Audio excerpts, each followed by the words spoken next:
Bos días, galegos. Aquí, sempre en Galicia.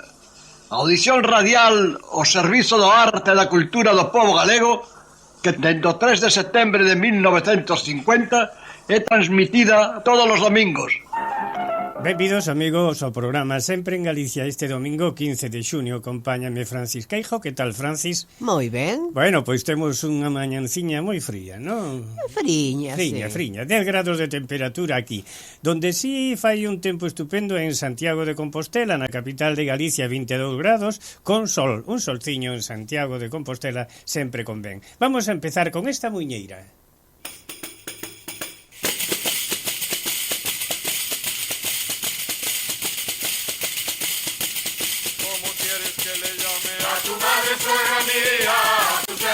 Cuñados, si tú no quieres ser mía. Ay, la, la, la, la, la, la, ay, la, la, la, la, la, la, la.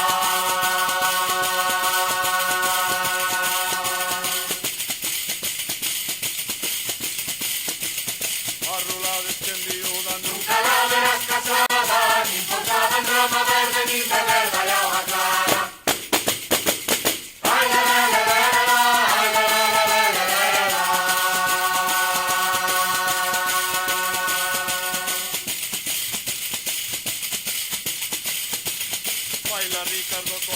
Baila Ricardo Juanena, déjale hacer un sayo para andar tú a sobreñas. Ay, la, la, la, la, la, ay, la, la, la, la, la, la.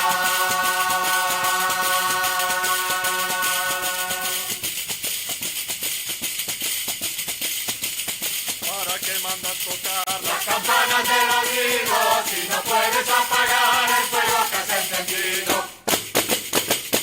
Ay, la, la, la, la, la, la, ay, la, la, la, la, la, la, la.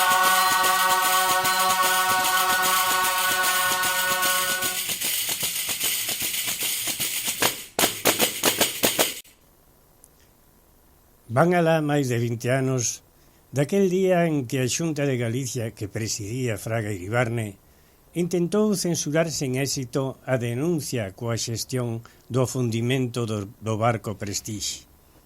Enviou por aquelas datas instruccións aos centros educativos señalando que sería unha vergoña en calquer país democrático afondar no tema Prestige entre o alumnado. Sin embargo, foi imposible calar ao pobo. Amigos, 20 anos despois, ou sexa estes días, a Consellería de Cultura reclama ás direccións dos centros educativos neutralidade ideolóxica. É dicir, que todo pensamento que difira co ideario dos gobernantes debe disfrazarse unha suposta neutralidade, unha equidistancia que é o mismo oposto a unha educación natural, crítica e comprometida. Pois ben, tanto o Centro de Estudios Galegos como o Movimento Renovación Pedagóxica e mesmo as universidades galegas denunciaron a deriva reaccionaria do goberno da Xunta que coarta a liberdade do profesorado e das familias, poñendo en peligro a democracia nos centros de educación. Chámaselle neutralidade, pero en realidad é un control do pensamento crítico do alumno que o único que pretende é exercer unha censura preventiva e que se restrinxan debates sociais e discusións sobre temas de interés para toda a sociedade. Coidamos que os burócratas que gobernan Galicia deben saber que a educación dos nenos e xóvenes non é neutra, senón que debe de ser un espello, un debate, unha realidade que temos diante dos ollos. Por eso, que un profesor ou unha profesora alce a voz en contra do xenocidio de Palestina ou contra a fame do Sudán ou contra os emigrantes ilegales, só está explicando aos alumnos que a paz é o único camiño e que eles, que son o noso mañán, non poden ser alleos a tanta dor. Creo que foi Martín Luther King, e se non é o mismo, quen dixo aquilo de non me estremeza a maldad dos males, senón a indiferencia dos bos. Pois entendemos que neste traballar, nesta forma de pensar, están comprometidos os centros do ensino. Educar contra todo o individualismo egoísta e insolidario. Facer medrar as futuras xeracións para que construan unha sociedade comprometida coa libertad, coa paz e co medio ambiente. Por iso, cando os nenos fan un cartel no que se pode ler altri non, só están exercendo o compromiso co seu país e tamén co seu futuro. Campanas de Bastavales, cando vos ollo tocar, morrome de soidade.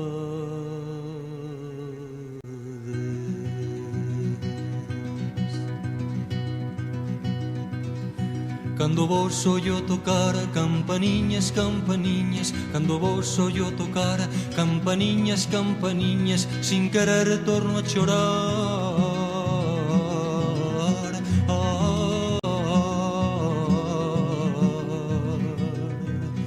Cando de lonxe vos ollo, penso que por min chamades. Cando de lonxe vos ollo, penso que por min chamades. E das entrañas me dollo.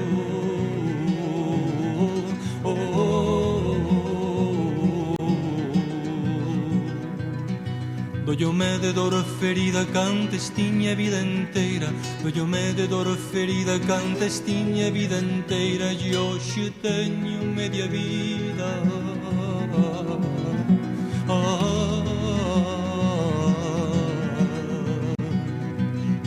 Solo media me deixaron, os que dalo me trouxeron. Solo media me deixaron, os que dalo me trouxeron. Os que dalo me roubaron.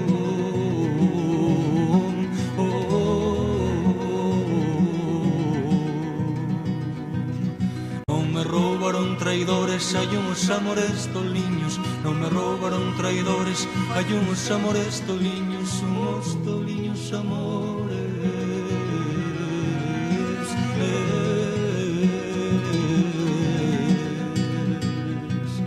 Cos amores xa fuxiron, as soidades viñeron.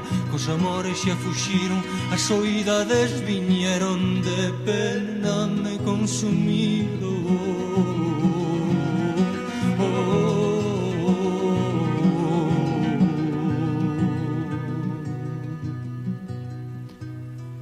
Campanas de Bastavales, cando vos ollo tocar, morrome de soidades.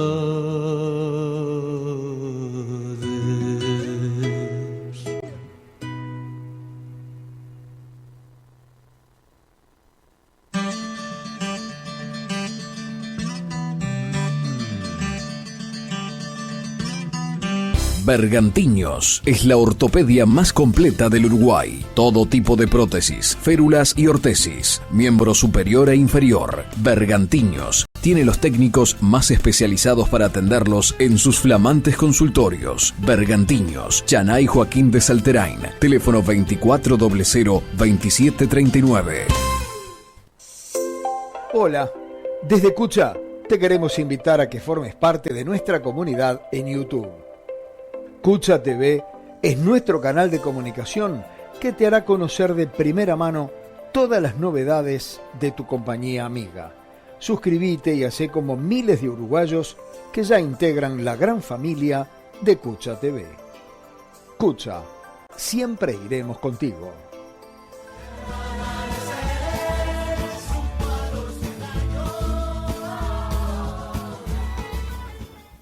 Amigos, o luns 23 de xuño celébrase en Galicia, en toda España, claro, pero sobre todo en Galicia, a noite de San Xoán, que ven a ser a noite máis máxica do ano, pero tamén a máis corta do ano. As cachelas, as sardiñas, os rituais de boa sorte colman a xeografía galega para darlle a benvida á temporada de verano, verdad? Todo isto envolto pola tradición para protexerse dos espíritus malignos, unha festa de orixen pagán. Pero, sin lugar a dúbidas, un dos festexos máis multitudinarios teñen lugar na cidade da Coruña, declarada festa de interés turístico internacional. En toda Galicia, sobre todo no medio rural, a noite do 23 e 24 de xuño recibe o nome de Noite de Meigas, Vamos a falar con Santi Garrido, xornalista da Voz de Galicia, que unha vez máis tuvo a xentileza de achegarse a Sempre en Galicia. Santi, moi bons días desde Montevideo. Que tal, Toni? Que tal, ointes? Moi bons días. Encantado unha vez máis. Ojalá que sean moitas máis aínda. Polo menos outros 75 anos.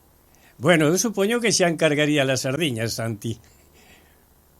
Estamos neso, pero non son só sardiñas, que tamén, home, nós además aquí cada familia busca unha maneira de celebrarlo, xúntanse, hai unha certa tradición, pero as sardiñas que é o fundamental, o tradicional, o de sempre, sacos anos e lle foi xuntando pois un chourizo criollo, un chourizo vermello, moita carne de porco, unha carne de ternera, moita música, cachela ali ao lado, tamén algo de viño, bastante viño ás veces, é dicir, as sardiñas, digamos, que levan a fama, pero realmente para un grupo de amigos, familias e demás que xa ten esa tradición, ao final é unha gran cominola, unha gran merendola, unha cea grande, unha maneira de pasalo ben, de falar e de disfrutar. Sardiñas sí, pero non só, que por certo están carísimas, as cousas como son. Como se está armando, supoño, de alguna maneira, os clásicos concursos de cacharelas ou cachelas aí en Bergantiños? En Carballo hai unha tradición historiquísima, moi antigua, desde que se fan as festas de Carballo, de San Xoán, que é un dos San Xoáns principais de Galicia, inda que é certo que hai moitos, pero, bueno, ser patrón nunha localidade de 30.000 habitantes, inda que a parroquia son 20.000, pois ten esa tradición, e máis por ser o seu patrón San Xoán, que coincide justamente co día 24. Bueno, a tradición dos concursos de cachelas é histórica, e hai uns, creo recordar, que 3-4 anos, foi coa pandemia prácticamente, como ao final había menos xente porque houve que deixalo e moitos non podían vir como antes, bueno, a pandemia parou todo e tamén obrigou a darlle un novo sentido aos concursos. Entonces o que fixo, por exemplo, o Concello de Carballo é dicir, mira, que cada un faga as súas, fanse moitísimas, pero aquí vamos a facernos unha grande, ali no Rego da Balsa, ali detrás da estación de autobuses Bella, e en vez de haber un concurso que todo o mundo disfrute ca súa, pero vamos a deixar de puntuar e simplemente valorar que cada un faga aquela. Pero xa non son aqueles concursos de antes que tanto estimulaban a moita xente, e no que ao final sempre ganaban os mismos. De feito, o que está facendo a gran quechela que se fai en Carballo para todo o mundo, para disfrutar, no Rego da Balsa, como se decía, é Maxi, que é un veciño que sempre ganaba. Chegou un momento en que decidiron pasar a página e facelo de outra maneira. O concurso é participar realmente, todos ganan. Santi, síguense adornando nas aldeas as casas con fiunchos, espadanas e cousas así? Home, nas aldeas, non son nas aldeas. De feito, a ver, Carballo, un núcleo, como se decía, 20.000 habitantes, a aldea non é. E, de feito, na maioría das súas rúas siguen poñéndose pois todo o que te dís, o fiuncho, a espadana, hai xente que pon mirtos, hai xente que pon rosas, hai xente que pon outras ervas que hai estes días por exemplo, loureiros e demais, e síganse poñendo. E polas aldeas, evidentemente, tamén moito máis. A tradición histórica, centenaria, diría incluso que milenaria, porque isto é pagano, isto non é cristiano, ben anterior, é que había que poñer determinadas cuestións, sobre todo en algúns sitios auga bendita, en todas fiunchos, sobre todo, para espantar os males, neste caso personalizados a través das meigas, e determinadas flores por rituais ancestrais, atribúyeselle, pois, antropolóxicamente, que podían botalas para fora, que xa non iban a entrar. Pero eso, bueno, como os tempos van mudando e van cambiando, e os séculos pasan, agora a xente sigue facendo igual, pero xa é como digamos, unha costume, un disfruto, un detar os avós, cos netos, cos fillos, con todos, como poñéndolle tamén aos demais xeracións de que vayan aprendendo a facer eso como algo que se fixo durante, insisto, centos e centos de anos. Pero non só nas aldeas, en todas partes, non só pasa co San Xoán. Cando, por exemplo, son os mallos, o día 1 de maio, a xente en boa parte de Galicia, non aquí en Bergantiños, pero sobre todo nas Rías Baixas para baixo, que lle gusta moito tamén para evitar os males, poñer as cestas, eses codesos, esas ramas, así, digamos, amarillas, as retamas que tamén espantan os males. Son, digamos, as dúas grandes maneiras en Galicia que hai históricamente de facelo, ritos paganos autorizados. Por lo tanto, a pregunta, síguese facendo? Por suposto, e además moitísimo. Eu aí non vexo que decaia nada. Espadanas e fiuncho, o que máis. Claro. Noite de bruxas, Santi, noite de bruxas. Nadie as ve, pero todo o mundo as teme. É así, verdad? Bueno, home, xa sabes ti, un dos ditos máis vellos que antigos que hai en Galicia é a velas ainas, e isto como a xente, pero mira, isto é como cando un leva unha estampa dun santo na carteira ou demais. Ben, non sei se me fará, pero mal non me fai, e ao mellor de casualidade ainda me axuda. Mira, vamos por se acaso, se meus abuelos, bisabuelos, tatarabuelos o facían, que vou ser eu, máis que eles para non facelo? Home, claro, nunca se sabe. Igual che están espantando os males e ti non o sabes, por lo menos que por facelo que non sea. Aparte que é unha cousa que se fai unha vez ao ano, é un ritual moi bonito, moi fermoso, e sobre todo que nos hunde co noso pasado, co que somos, de onde vimos. todo o que fomos sempre. Esas costumbres non se poden perder, home. Se además de ser unha costumbre tan bonita e familiar, pois tamén se está axudando unha vida en que ti non o sepas, home, pois por doble motivo sí que se sigue facendo. Aquí, desde logo, eso non se perde. Santi, eu teño que facerche unha pregunta porque fai moito tempo que eu me lembro que miña avoa falaba das 7 ervas e non me lembro como era a cousa, que é o que se facía coas 7 ervas. Ti o sabes? Sí, xa sei o que te refieres. O das 7 ervas, a ver, hai xente que lle chama 7 ervas máxicas, que son todas as que hai que ir metendo cando se fan este tipo de ritos.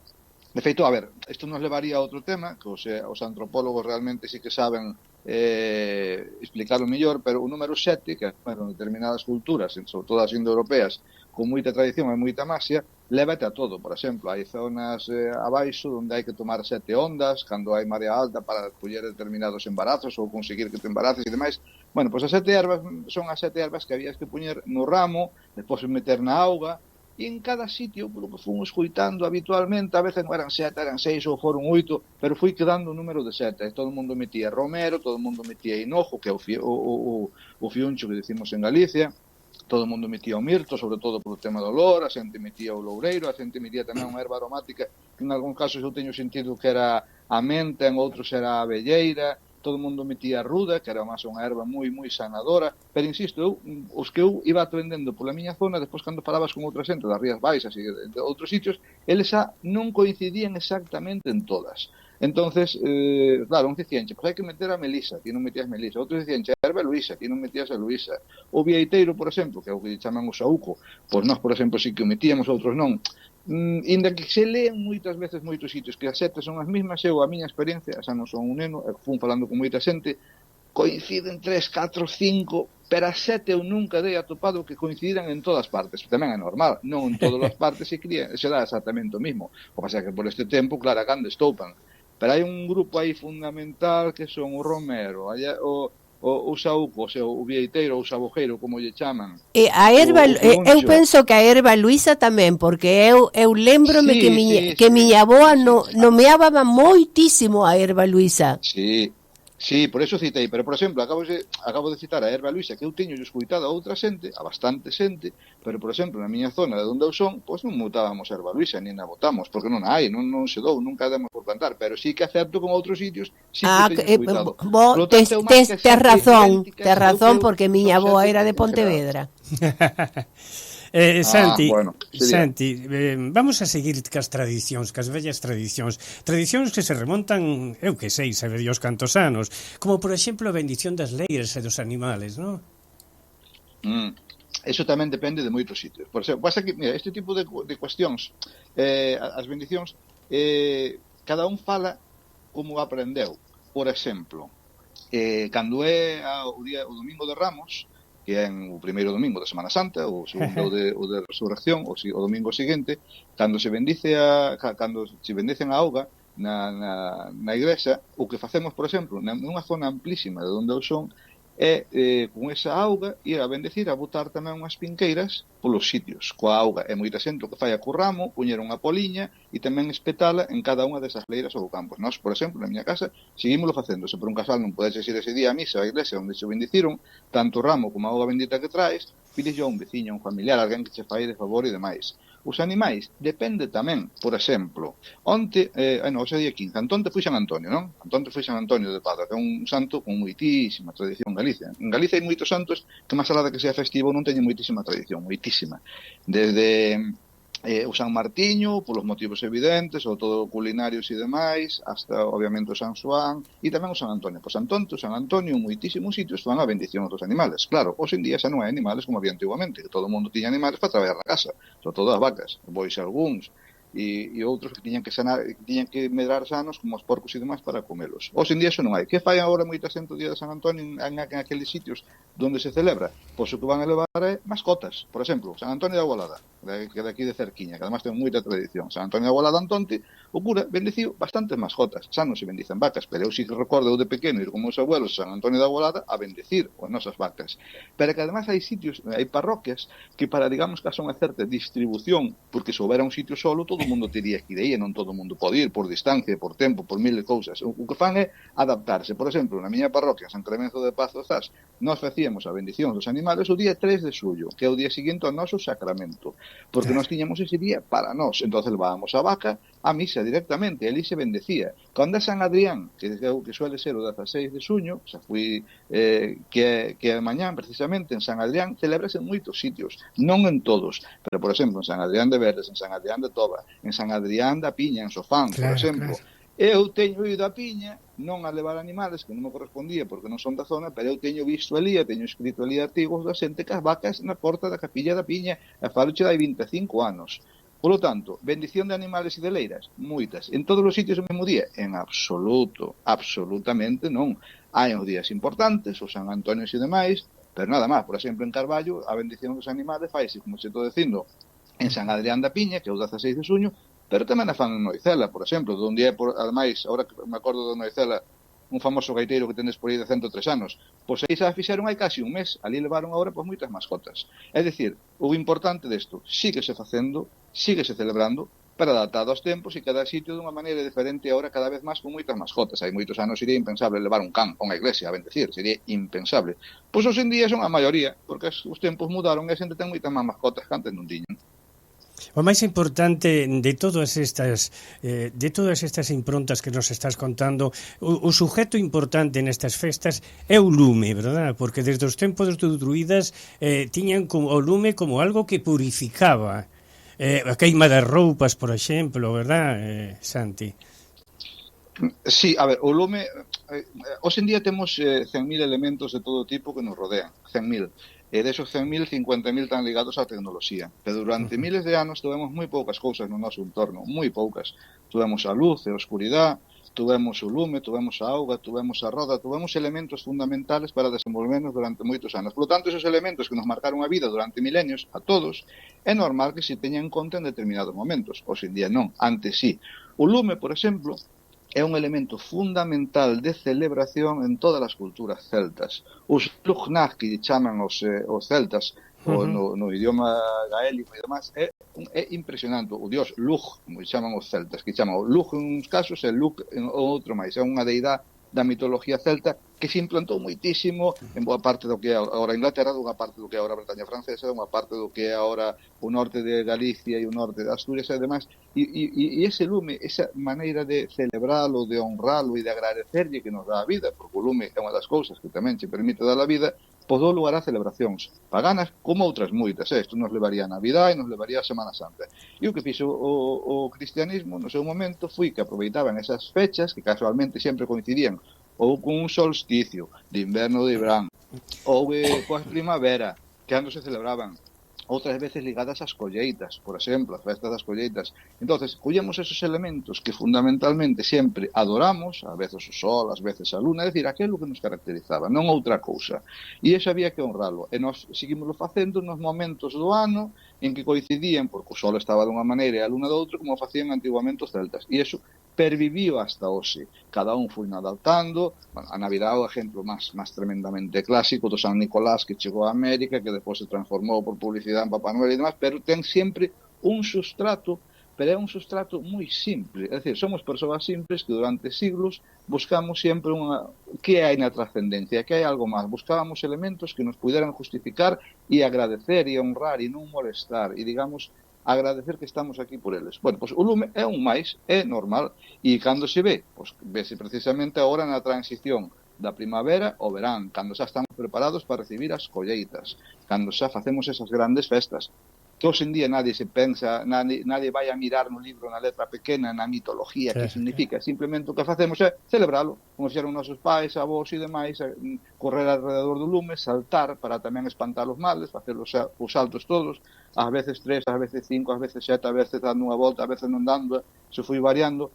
Pero iso que, para mí, o máis importante de todo isto é a conexión co que sempre fomos, a enorme conexión co que sempre fomos, que nesta parte do mundo é así, pero en outras é de outra maneira, en China é de outra maneira, en toda a zona da Rusia de outra maneira, na zona dos aborígenes da Australia de outra maneira, pero todos temos esa conexión coas deidades, coas que sempre quisemos creer, moito antes, insisto, do catolicismo, do cristianismo, pero adaptadas a eles. Esa é a miña opinión, e do que fun lendo e do que vou vendo por aí, pero hai máis opinións tamén, claro. Bueno, a Coruña declarou festa de interés turístico internacional a noite do 23 de xuño, noite de San Xoán. Miles de persoas reúnense aí en Riazor, Santi. Sin embargo, moitos ambientalistas non están moi de acordo no feito de que se faga lume nas praias. Que che parece esa... Entramos tamén no terreno da opinión personal. Algo de razón ten por un sentido. Ti ahora mismo, por exemplo, vas polas playas, as playas, a inmensa maioría das playas galegas e do resto de España, porque estamos falando de Galicia, ten unha normativa, ten unhas ordenanzas que castigan duramente, en algúns casos, que ti contamines moito. Non só polo que significa eso de meter, perdonando, merda, basura, de todo. Sí. É dicir, ti non podes ir a unha playa a tirar o que che dá gana, unha colilla, o que queiras, non podes, senón porque además as playas ten microvidas, ten pequenas organismos enormemente pequenos que viven aí, que ten a súa maneira de progresar. En algúns sitios, como en Carballo, por exemplo, habitan as que se chaman as píllaras das dunas, que son os pasariños protegidos en riesgo de desaparición, además están protegidos además con as sancións terribles, quedan moi poucas parellas en toda Galicia, algunhas delas están aquí en Carballo. En Carballo, por exemplo, non podes limpar a playa con medios mecánicos, en Razo e parte de Baldaio, telo que facer a man precisamente para proteger as píllaras. En fin, son ecosistemas sensibles, débiles, que nunca se protexeron, pero hai anos que se protexeron. E o seu incumplimento está moi sancionado. Ben, entón hai moita xente que di, home, resulta que durante todo o ano non podo tocar, non podo facer nada, pero xa non porque mo diga unha norma, senón porque é de sentido común. Para que vas a manchar unha playa ou calquera cousa, non se pode facer. Pero bueno, neste caso está penado. Entonces ti non podes facer nada deso durante todo o ano, e resulta que en esos días en concreto se permite facer absolutamente de todo. Miles e miles de fogatas, xente botando alcohol, tirando todo, metendo plásticos na area, que despois vanse meter na auga, no mar e demais. Eu entendo que en ese sentido moita xente non está de acordo, porque evidentemente ou se protexe todo o ano, ou se non, non. Que ocorre con eso? Que pola outra parte está a tradición histórica, é dicir, miles de personas, sobre todo na Coruña, non só na Coruña, en Alicante as hogueras de San Juan, por exemplo, tamén son importantísimas, pero hai máis. Pero miles de personas levan facendo eso 100 e pico anos, e como lle diste agora que non poden facelo, cando fixeron sempre. Como chegas a un punto de entendimento entre esas dúas posturas? A que hai que protexer, a que hai que respetar, a que hai que saber facer as cousas ben, e aquela que quer seguir enchendo de cachelas toda a playa, xente botando ali todo o que lle dá gana. Bueno, pois hai que apelar a que a xente intente comportarse o mellor maneira posible, e manchar o menos posible, pero todos sabemos que a determinadas horas da noite, a determinadas edades e con determinado nivel de alcohol na sangre, moita xente non respeta moito. É un tema complicado, evidentemente. Xúntase tradición con medio ambiente. Claro. Quen decide? Bueno, pois hai que saber facelo. Eu aí non teño a solución, a verdad. Santi, interesantes explicacións sobre esta noite de San Xoán. Moitísimas gracias unha vez máis desde Montevideo, e bueno, intentaremos saltar un número impar de veces hasta 9 a Cacheliña de San Xoán. O que importa é non romper un tobillo, facelo ben, a modiño, pasalo ben cos amigos, coa familia, beber algo, comer algo, disfrutar. É dicir, 2 en un ano, que iso é o importante. Unha vez que acabe, dicir, 2 en un ano volverá a estar aquí xuntos, que iso realmente ao final é o que importa. Se son 5, son 5, se son 2, son 2, se son 25 tamén, pero o que importa é pasalo ben, e conservar a salud e non romper unha perna. Moitas gracias, Santi, unha vez máis, un abrazo grande. Unha aperta a todos, un saúdo. É a noite de San Xoán e de rapaces, de todo mal capaces, colle de erva ferrenta, colle de drizos menta, esa xarra buxenta, colle de sabuqueiro, de follas de loureiro, e colle de sambuco, tamén erva do cuco, colle de erva gateira, aurego, erva cabreira, con erva dos seremos, colle de erva dos demos, colle de erva do inverno. Se podedes, erva do inferno, e facede con todo unha fogueira, no medio da lareira, decide e de bruxas, e agora irás curuxas e de casta embustera, que se casa se marcha con calquera, e de raza insidiosa, sulfida e veleidosa, de extraña condición e que sempre di que non e de falsas belezas, que trastornades dos tontos as cabezas, abortos do profundo, capaces todas de perder o mundo, e facede con todo unha fogueira.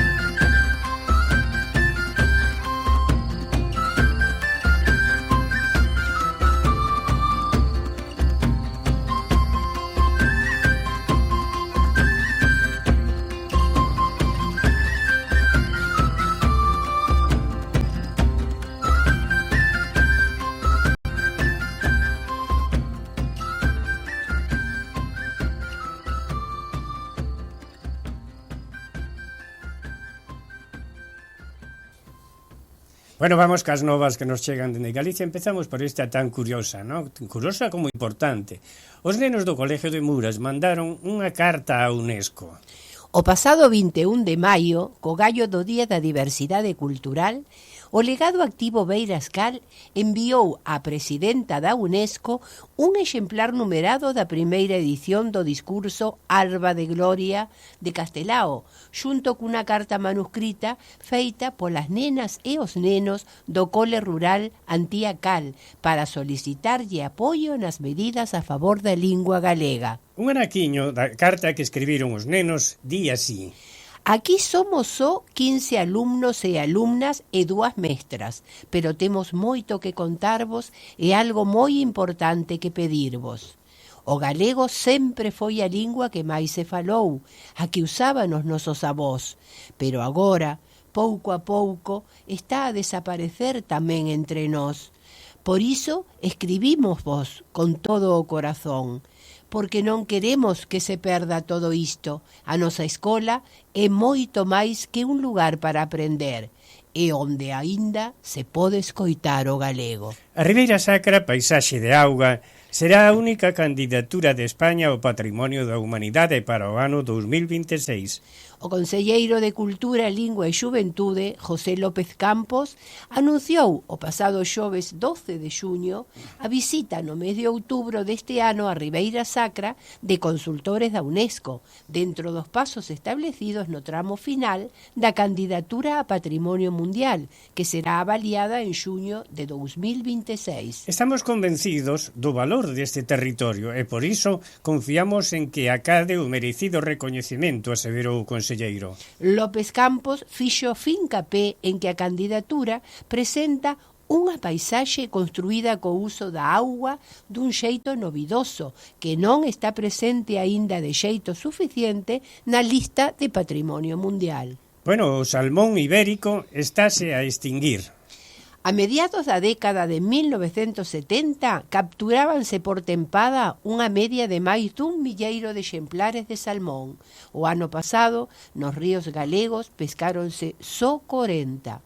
Carlos García de Leaniz, catedrático da Universidade de Vigo, que é ademais un dos maiores expertos en salmónidos do mundo, afirma: é unha situación desesperada, moi próxima á desaparición total dos nosos ríos. Se a pesca se prohibise, a situación non melloraría, porque non sería suficiente. Sinala que un dos principais factores que explican o seu debalo é a fragmentación dos ríos galegos, provocada pola construción de presas e outras barreiras, o que impide o remonte dos salmóns. Di este catedrático: a realidade é crúa e non deixa lugar a interpretacións. O salmón ibérico estáse a extinguir e non pode culparse o cambio climático, aínda que sexa un factor que tamén contribúe. A principal causa é a man do home. Bueno, como sempre. A familia Franco terá que pagar unha multa de 3.000 euros. Os Franco, propietarios da Casa Cornide situada na Coruña, inmoble polo que o Concello da Coruña xa iniciou actuacións para recuperalo para o patrimonio público, como se fixo no seu momento co Pazo de Meirás, están obrigados a abrir a casa ao público 4 días ao mes, despois de que fose declarada ben de interese cultural. Por non facelo, foron sancionados pola Xunta con 3.000 euros de multa, unha decisión que a familia do ditador recorreu e que agora foi declarada firme. Todo iso despois de que, previamente á sanción, os francos non atendesen os requerimentos feitos para a apertura do inmoble. Bueno, un galego dirixirá o Festival Internacional de Encontros da Imaxe. As edicións 2025 e 2026 dos Encontros da Imaxe da cidade de Braga terán dirección artística galega. O galego Vítor Nieves ponse a fronte do que está considerado como o segundo festival de fotografía e artes visuais máis antigo do mundo e un dos máis recoñecidos de Europa. Nieves chega a este posto logo dunha amplia carreira no campo da imaxe. A edición 2025 dos Encontros celebrarase do 19 de setembro ao 2 de novembro baixo o lema Manifestación de Interese, un título que convida á reflexión sobre os posibles camiños futuros do festival, segundo indica a organización. E terminamos con unha de antropoloxía. Aparecen novos petroglifos en Vilagarcía de Arosa. A empresa Citania Arqueoloxía finalizou os labores de limpeza e mantemento dos petroglifos de Os Baiores en Vilagarcía de Arousa, tarefas grazas ás que apareceron novos gravados. En concreto, segundo informou o Concello nun comunicado, atópanse na parte alta da leira e teñen motivos xeométricos. O xacemento ten especial relevancia dada a cantidade de debuxos que forman e a singularidade de que estean concentrados no espazo. Para o alcalde Alberto Varela é fundamental recuperar o patrimonio en Vilagarcía. Bueno, un pouquiño de alegría, música, o Chis Kirris Chis.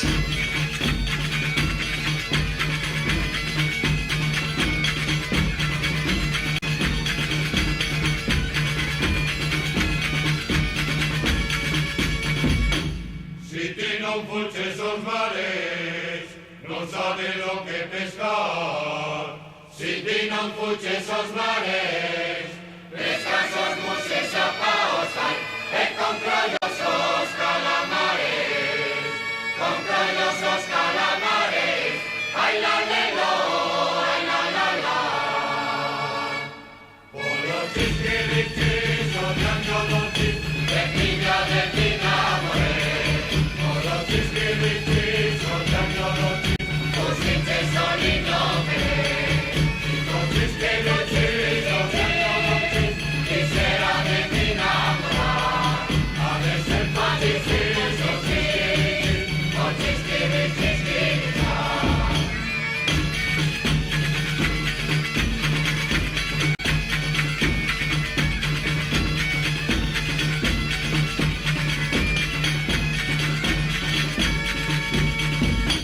Porque teño dúas mozas, miña muller enfadouse.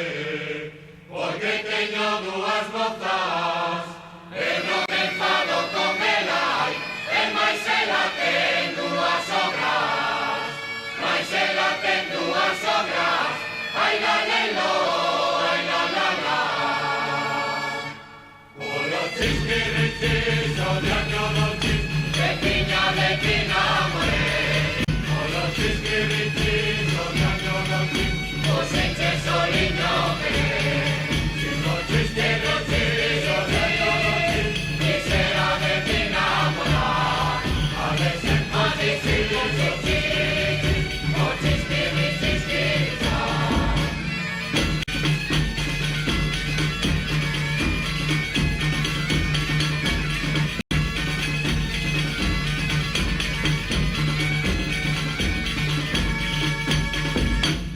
Habías de espantaré, si te viera lo que eu vingue. Habías de espantaré, unha cadela con picos hai unha galiña ladraré, unha galiña ladraré, ai la lelo, ai la la la. Polo chisquiriquis, o de año non tin, de pina moré. Polo chisquiriquis, o de año non tin, o sinche soliño queré. O chisquiriquis, o de año non tin, que será de mi namorada.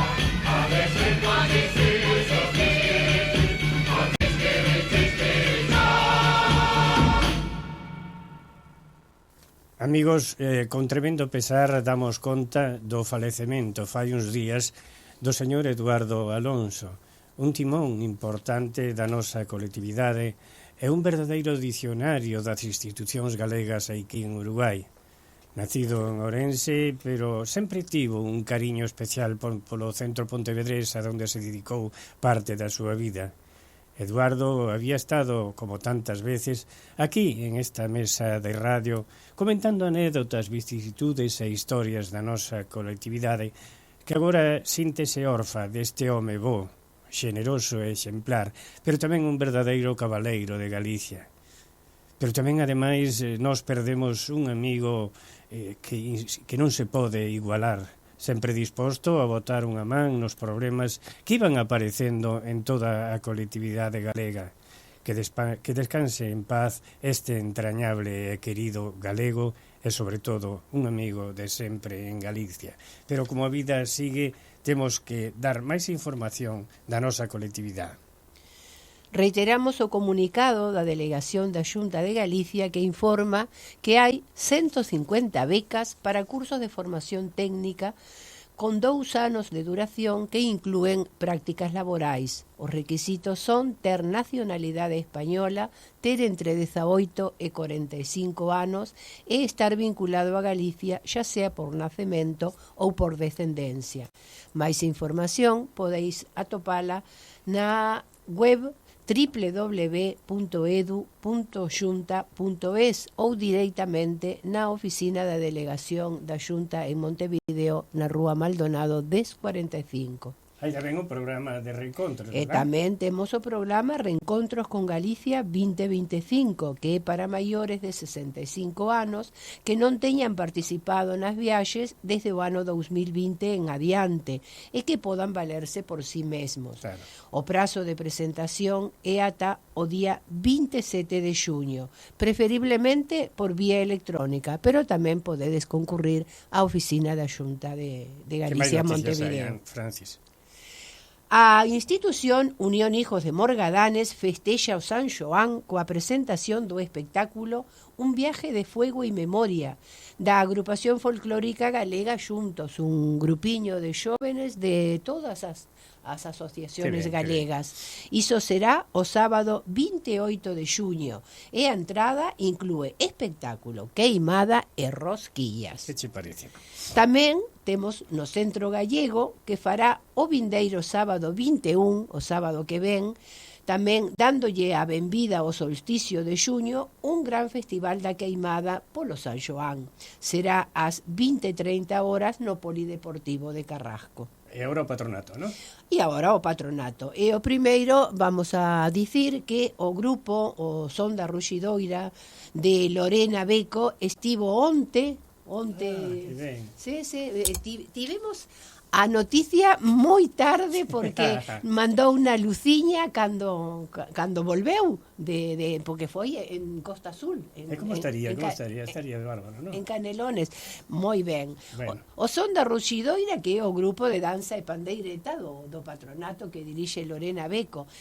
Un dos vídeos que nos mandou Lucita, vese que Lorena fixo unha queimada e fixo a invocación, ela mesma, moi divertido, e non sabes como bailaba toda a xente. Eso é importante. Víase todo moitísima alegría, porque claro, vete a música galega é moi alegre, Claro, e chama a xente a que a xente párase E e ademais hai un baila interior que é e máis ben canta. novedosa tamén, non? É moi novedosa, interviron moitísimos coros, Sí, sí. porque era un festival de coros de moitos lados de Costa Azul, dos Cerrillos, de varios lugares. É un honor para nós que tamén E claro que sí, ali claro que sí. estivese Lorena co grupo do patronato. Vamos a felicitar entonces a Lorena, por esa iniciativa tan importante. Sí, a Lucita que mandou unos Claro, bueno, tamén, por suposto. como as 11 Pero 11 da non noite. ten obligacións. Como as 11 da noite era xa. O próximo sábado, A no ver. patronato, o 21 de xuño, ás 7 da tarde, teremos a terceira e última presentación da obra de teatro A Lenda de Xoán Bonhome, do Obradoiro de Teatro en Galego, dirixido por nosa compañeira Ana Lorenzo. Os que desexen ir teñen que reservar o lugar con Teresa polo teléfono 2908-0673. E a última... Coincide tamén coa festividade de San Xoán, porque tamén Xoán Bonhome tamén era Xoán. E tamén era Xoán. Cando é o 21 de xuño? O 21, sábado, o vindeiro sábado, 21 de xuño ás 7 da tarde. Anotarse con Teresa para ver a última presentación. Aí está, contame máis.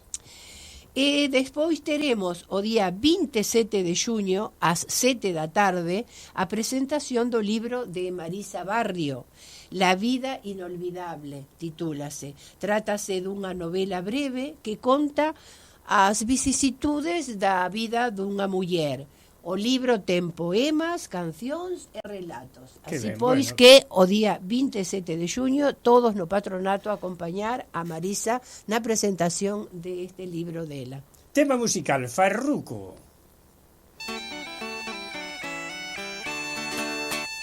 Vos contar unha cousa, hai que vos vai faltar de rire. Un gaiteiro moi famoso, hai que había no mes de abril. El chamábase Farruco, a muller era Carmela, tocaban as coliadas, romaríase nas pescas. Outro día Farruco tomou de máis unha pinga e vendeu a súa gaita sin saber o que facía. Entrou la porta dentro, borracho como un pelexo, onde meteche la gaita, Farruco que non chaveso.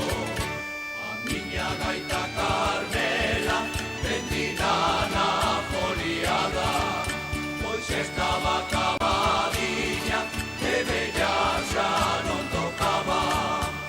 Vai de aí borracho, pelexo e trapalleiro, márchate de xunto a mí, eu si gaita non te quero. Farruco saliu da casa coa cabeza baixada, e tindo prove de vine pra que eu bendiga a gaita. Noutro día Farruco merco unha nova gaita, entro pola porta dentro, tocando unha ribeirana. E díxolle. E que lle dixo? Carmela, miña Carmela, podes estar contentiña, pois trae unha nova gaita, moito mellor que a que tiña. Vela tola de contenta, todo llaman o punteiro, tiro, liro, miña gaita, tiro, liro, meu gaiteiro. Por eso mozas solteiras, fiarse dos meus consellos, pasarlle revista aos mozos pra ver si teñen punteiro. Tiro, liro, miña gaita, tiro, liro, meu gaiteiro, tiro, liro, miña gaita. E ai, tiñecho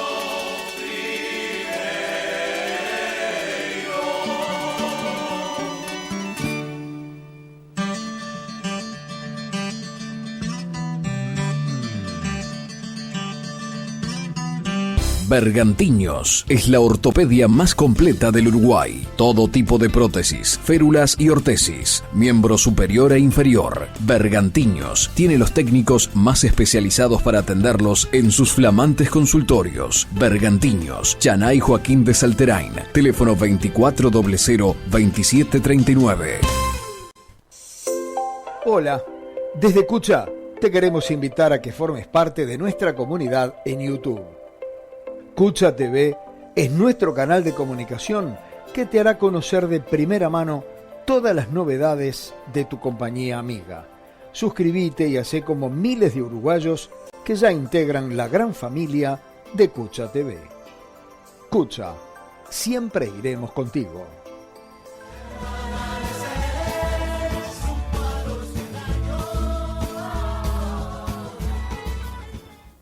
Escoiten con moita atención o noso corruncho de hoxe, que empeza así: lúgubre, fúnebre, oscura, sombría, tétrica e incluso macabra. Así calificaría a maioría das persoas a igrexa de San Xoán dos Baos, da que falamos no noso corruncho de hoxe. Nun ambiente incrible, en riba dun outeiro, na aldea de Os Baos, concello de Ribeira de Piquín, na provincia de Lugo, atópase a igrexa, rodeada polo río Rodil, o maior afluente do río Eo. Pertenceu en Galicia á Orde de San Juan de Malta, unha orde militar relixiosa fundada en Xerusalén para a súa defensa e a de Hospital de Peregrinos. Para chegar, é necesario cruzar por debaixo dun pasadizo de pedra que sostén unha vivenda e ascender a través dun lugar estreito. As poucas casas que conforman esta poboación teñen as ventás pechadas e, aínda que non se ve a ninguén, tense a sensación de estar sendo observado. É un sitio onde é posible escoitar o silencio, xa que non hai máis que os sons propios da natureza salvaxe e virxe que o rodea. O máis destacado da igrexa son os 5 cráneos que están incrustados nunha das súas paredes, sendo unha das poucas construcións religiosas en Galicia con este curioso elemento ornamental. As 5 cabeiras están sobre unha fiestra cadrada, cara á fachada da igrexa e con vistas ao cemiterio.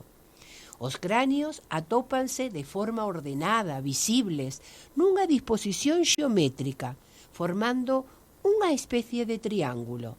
Ningún conserva a mandíbula inferior e 3 deles teñen pezas dentais ben visibles. Antonio González, veciño de Cartea, a uns 10 kilómetros e medio do lugar, amosa a súa valentía ao escollelo como un dos recunchos favoritos da zona. Hai algo tenebroso, algo que non logramos comprender na igrexa, pero eu non sinto medo, non son temeroso, non lle teño medo aos mortos. Os vivos son máis peligrosos, admite entre risas. De feito, Antonio está totalmente acostumado ás 5 cabeiras, xa que foi bautizado no propio templo e tamén fixo a comunión alí. Aínda así, afirma que vai o menos posible polos Baos. Cando vou, só é ser para ir a algún enterro, explica. Na actualidade, hai un único párroco para atender toda a comarca e as misas celébranse en datas moi sinaladas. Normalmente o templo está pechado e hai que falar co cura para poder visitalo, sendo a etapa estival o mellor momento para facelo. Antonio conta algo que non moitos coñecen, é que existe unha 6ª cabeira. Hai unha especie de armario camuflado onde a teñen guardada. Preguntei ao sacerdote por ela e deixoume tocala. De que son os cráneos? Que fan ali? A orixe destes cráneos é unha incógnita. E tampouco este intrépido veciño foi quen de descubrilo. Preguntei moitas veces, di, pero non atopei resposta, comenta. Hai varias teorías al respecto. Algunhas falan de que as cabeiras poden pertencer aos primeiros monxes que habitaban o mosteiro, que ali existiu. Outras teorías din que son de axustizados, os que tiraban polo barranco, e cando o cadáver podrecía, collían a cabeza e poñíana ali. Outras din que serían de mortos a mans da Inquisición. Antonio é o creador de Lucense sin lúa, unha páxina de Facebook onde ten uns 190.000 seguidores e sente certa devoción por este tipo de lugares que adoita fotografiar. Gústanme os sitios illados, naturais e agochados, que non estean explotados, confesa.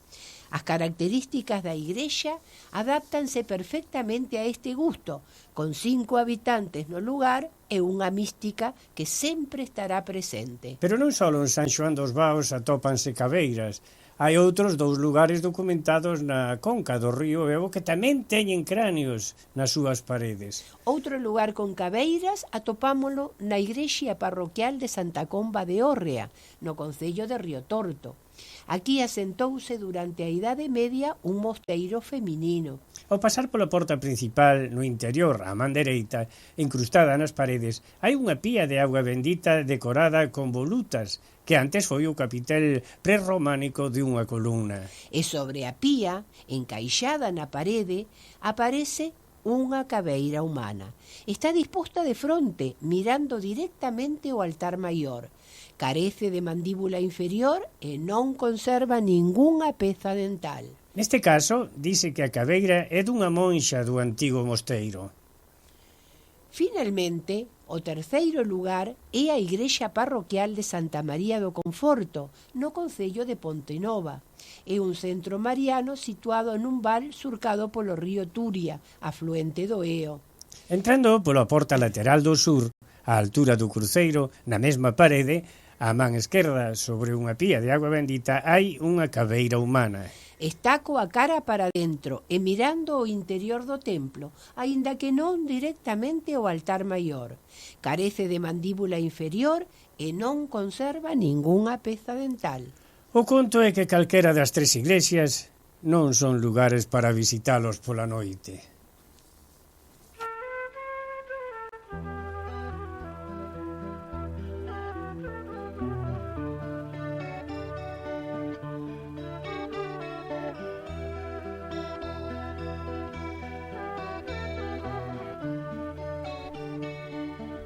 Madrugada de San Xoán, madrugada máis garrida, que baila o sol cando nace, e ricando morre o día.